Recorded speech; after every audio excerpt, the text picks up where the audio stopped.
לא מזמן פנתה אליי מתאמנת. סיפרה שהכירה בחור מצוין, הוא מתאים לה פחות או יותר, הם יוצאים כבר תקופה ארוכה, אבל הקשר לא יורד לעומק.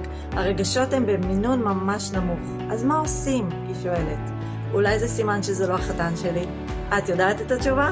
אני מזמינה אותך לצפות בסרטון ולגלות את כל התשובות. לפני כן אני אציג את עצמי, אני אלה זיקוביץ', מאמנת למציאת זוגיות ומטפלת רגשית. אני עוזרת לרווקות לפרוץ את כל החסמים שמונעים מלהתחתן ולמצוא זוגיות בקלות. ועכשיו, איך אפשר להוריד את הקשר לעומק? זה מאוד פשוט, אבל לפני שנענה על זה כדאי לדעת משהו פשוט. קשר עמוק, חברות עמוקה, זה לא דבר שפשוט קורה, זה משהו שעובדים עליו ולכן הוא קרה. אנחנו מכירים בחיים שלנו חברים שהקשר היה קרוב בצ'יק צ'ק ובלי מאמץ. ומצפים שגם עם החתן זה יהיה ככה. אפילו לפעמים מצפים שיבין מה אנחנו מרגישות, מה אנחנו רוצות, בלי בכלל שאמרנו לו, וכל זה תוך כמה פגישות שהוא בכלל לא הספיק להכיר אותנו. לפעמים יש קשרים שיש חיבור מיד, הקשר מרגיש קרוב יחסית תוך זמן קצר, אבל גם פה אין איזה קסם. יש אנשים שבאו עם לב פתוח ולא שיפוטי, ואפשרו שהחיבור הזה יקרה. ברוב הקשרים חיבור עמוק לוקח זמן, ולא רק זמן, אלא גם מאמץ. התפיסה השגויה שזה יקרה לבד היא אשליה שגורמת לנו למחירים קשים. אז מה כן עושים כדי להוריד את הקשר לעומק?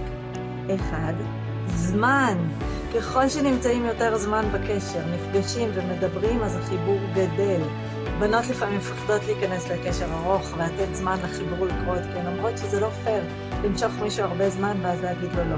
אז קודם כל, את ההתאמה בדברים המהותיים, רמה דתית, סגנון תרבותי, ערכים, מידות טובות ותכונות אופי חשובות, עושים בשלב ההתחלתי, ככה שבשלב מתקדם הסיכוי שהקשר ייפול נמוך יותר. בנוסף, זמן ומאמץ לפתח קשר לא נקרא למרוח, זה נקרא לנסות, והבית שיצמח מזה שווה את זה. 2. פתיחות לחשוף מחשבות, רגשות ודברים אישיים שלך. שיתוף ברגשות ובשאר דברים אישיים זה צורך בסיסי שכל אחת רוצה. זה כיף לשתף מישהו במה שעובר עלייך.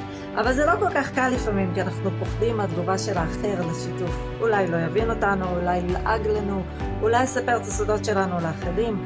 בכל זאת, התובנה שהשיתוף הוא קריטי לייצר קשר עמוק, היא זאת שצריכה להוביל אותנו, ולא הפחדים שלנו.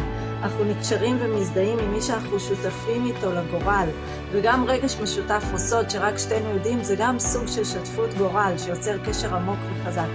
אז נכון, בגלל הפחד מתחייה זה לא תמיד קל, אבל תזכרי שאין לך הרבה מה להפסיד בלנסות את זה, כי את לא רוצה להתחתן עם מישהו שלא יכול להיות שותף איתך לרגשות ולסודות שלך.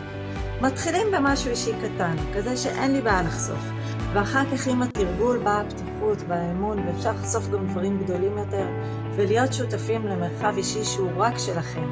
ספרי לי מה למדת מהסרטון ואיך הוא עזר לך. בהצלחה רבה.